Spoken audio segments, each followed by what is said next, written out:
नमस्कार, मैं सोनी ओझा और आप देख रहे हैं देश विदेश व राज्य की अब तक की 10 प्रमुख खबरें। छत्तीसगढ़ बना देश का सबसे स्वच्छ राज्य। राष्ट्रपति रामनाथ कोविंद ने सीएम भूपेश बघेल को अवार्ड देकर किया सम्मानित। प्रियंका गांधी ने कहा लखीमपुर केस में केंद्रीय मंत्री को भी करे बर्खास्त। राजस्थान में कल होगा मंत्रिमंडल विस्तार। डोटासारा बोले सोनिया गांधी को सौंप दिया है इस्तीफा, अब संगठन के लिए काम करूंगा। हीरो आईएसएल में एटीके मोहन बगान का एक तरफा जीत के साथ शानदार आगाज। केरला ब्लास्टर्स को 4-2 से दी मात। पाकिस्तान के लोगों को राहत कर सकेंगे टिकटॉक का इस्तेमाल। हमेशा की तरह एक बार फिर हटा प्रतिबंध। किसान आंदोलन के दौरान जान गंवाने वालों के लिए बनेगा स्मारक। कृषि कानून की वापसी के बाद पंजाब के सीएम चन्नी ने किया ऐलान। SC/ST छात्रों ने छात्रावास की समस्या को लेकर मंत्री प्रेमसराय सिंह टेकाम के बंगले का किया घेराव।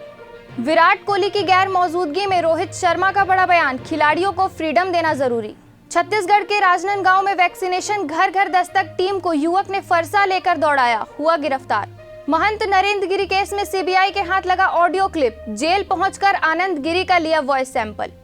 ऐसे ही देश विदेश व राज्य से अपडेट रहने के लिए हमारे चैनल को लाइक और सब्सक्राइब करना ना भूलें। देखते रहिए News Plus 21, आपके हक की बात।